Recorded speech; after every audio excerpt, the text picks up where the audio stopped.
Hey, Diane. Hey, Jill.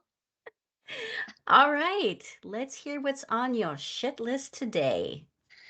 So, my shit list today is the entire patriarchy, I want to say, but in particular, one issue came across my news feed in the last week or so, and it was somebody calling Simone Biles by her husband's name as like Mrs. Owens or just because she's married to an NFL player. Now, in the context of that is ludicrous because Simone Biles is an elite athlete of her own right. Why are we even bringing the husband into that at all? If you're talking about Simone Biles, talk about Simone Biles and what she's done and accomplished, her millions of medals, slight exaggeration, but all of the things that she's done. There are actual gymnastics moves named for her because nobody else has ever done them and completed them before.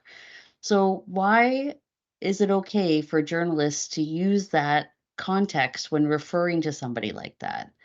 Why do we assume that because she's married to a famous athlete that it's okay to refer to her as that person's wife and not her own person?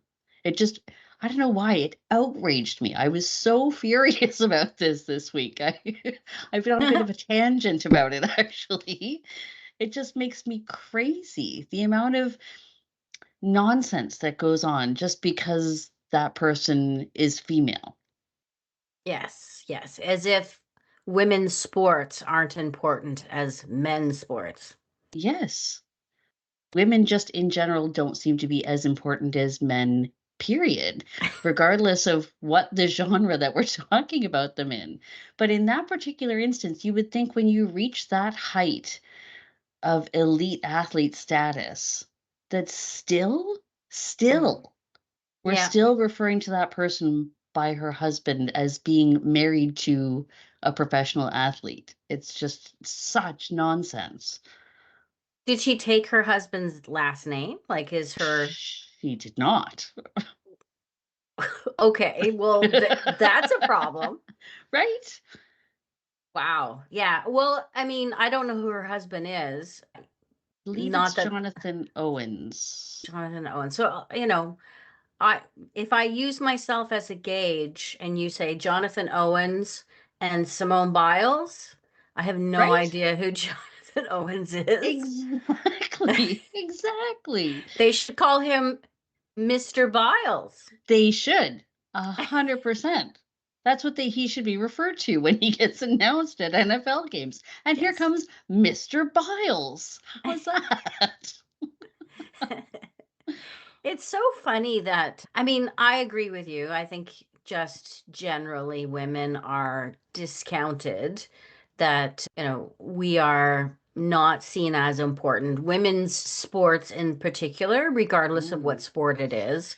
Like if you think about women's hockey versus men's hockey, right? Yep. Women's hockey is probably some of the best sports and hockey out there. These women are incredible. And often there's a discount for women's sports, which is unbelievable. I mean, look at, dare I say it, Trump.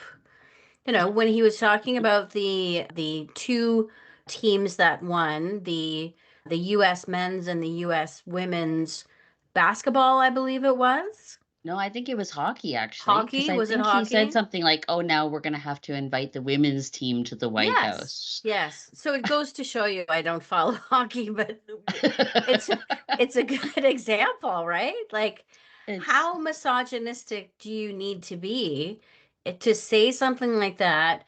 I mean, it's not acceptable to say it in a locker room around other men, but to say it actually in public on air, yeah. and not to mention all of the men agreeing with him, right? Yeah, So, because they felt like they had to probably, but yeah. still.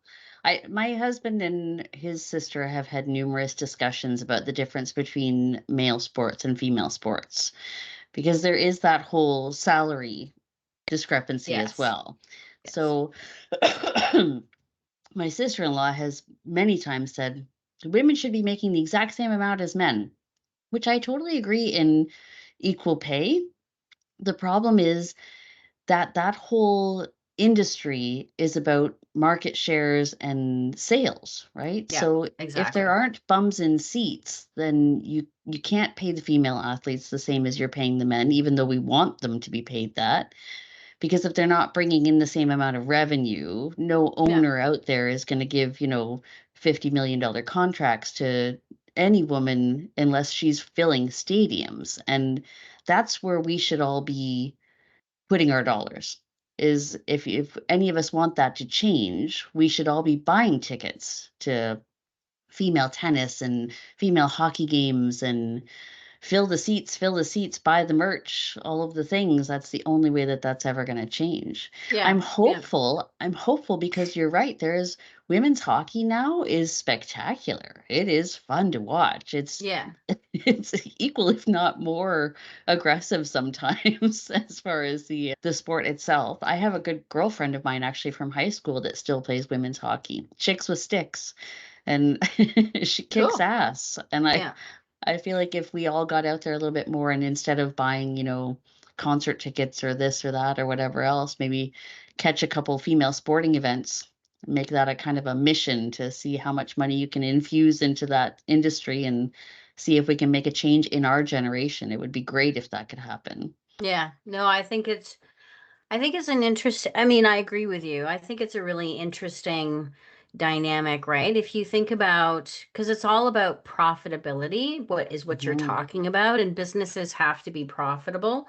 Otherwise, why would they exist, right? And if Yeah. an organization has to pay for a higher salary for a man because it's profitable versus women are paid less because they're less profitable.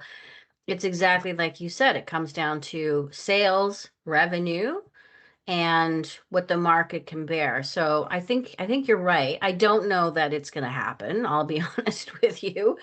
It I'm hopeful. Are you? Are you I am. really?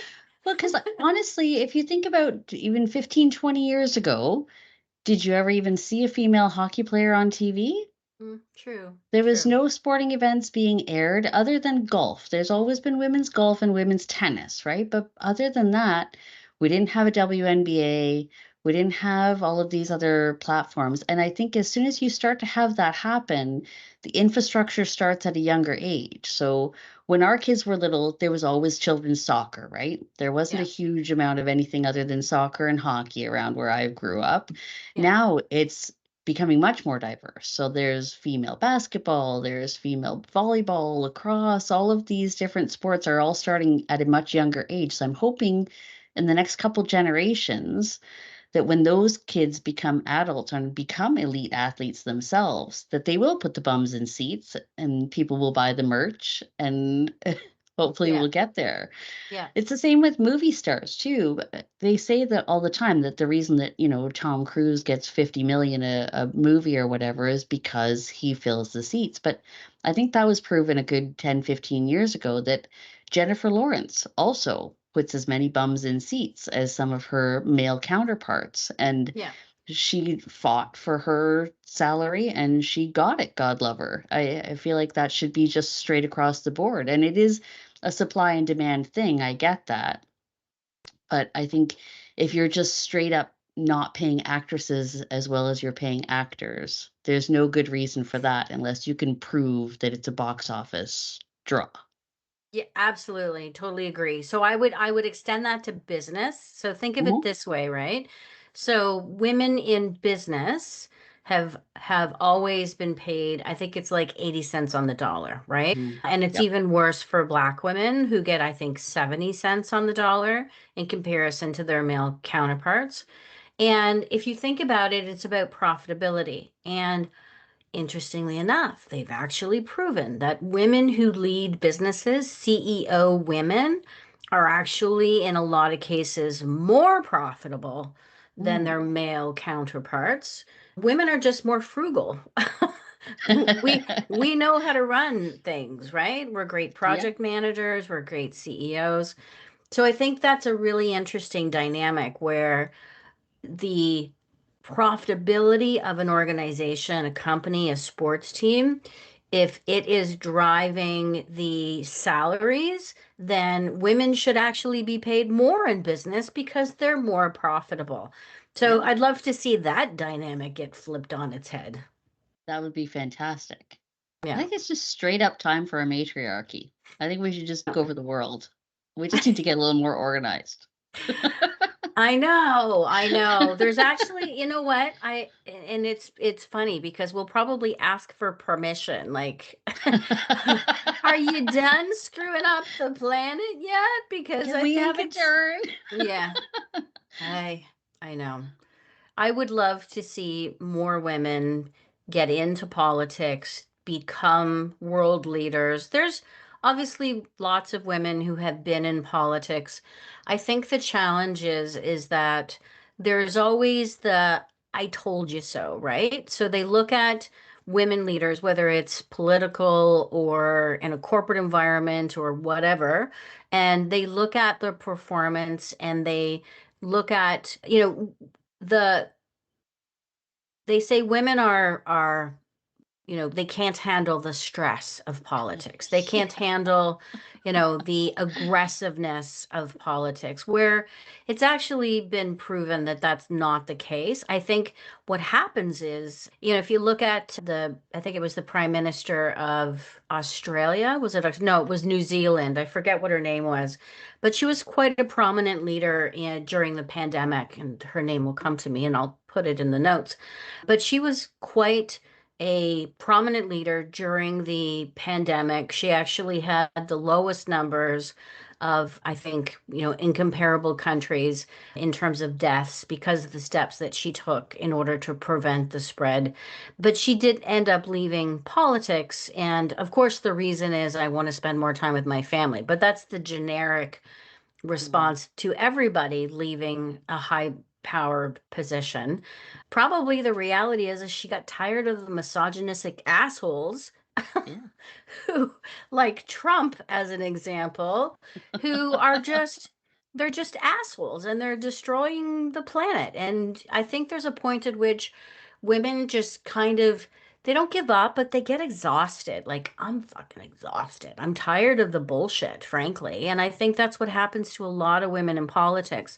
And they get attacked. Like politicians get attacked from all sides, and especially women. Other women attack women politicians. I Mm, remember I was on Facebook and there was a post from a relative about Krista Freeland, and it was something about a picture of her circulating. I think she had her foot up on a chair or something. And it was a nasty, nasty post going around. And I responded back to say, please don't do that. Don't put women politicians down. Don't say nasty things because they really, we have so few women politicians that they don't deserve to be put down for stupid things. And yeah. it's hard enough being a woman in politics, and we It's need hard enough more being a women in woman. politics, Yeah. right? That's Yeah. frustrating. I had Don't a make very me don't make me join the race because It just reminded me of my good friend Fiona. Her husband was a writer for TV, and on one of their series, he wrote for a bunch of different series, and on one of their series, they had one female writer, and so in the writers' room, they all had their round table discussions and whatever, and she was trying to get a word in edgewise, trying to get a word in edgewise, and finally, when it became her turn, she actually said, and it's such a great graphic that I think of it often. She said, "Do you know that sometimes being in this room with all of you is like going through a car wash of dicks? It's just dick, dick, dick, dick, dick, dick, dick, dick, dick, dick."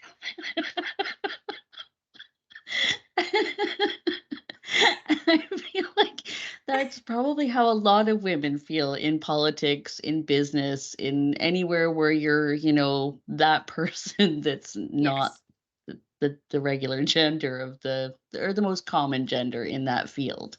yes. Yes. But I can say from personal experience, having been in a woman in the corporate world in a male dominated industry, it was exhausting. And dealing with so many dicks was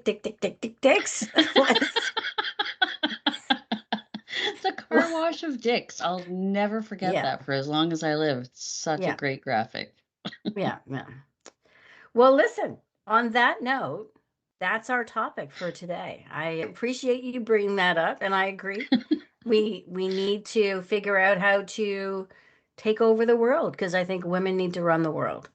All right, grab your torch and pitchfork. Let's go. All right, let's go. All right, until next time, gigglers, keep on giggling. Bye. Bye.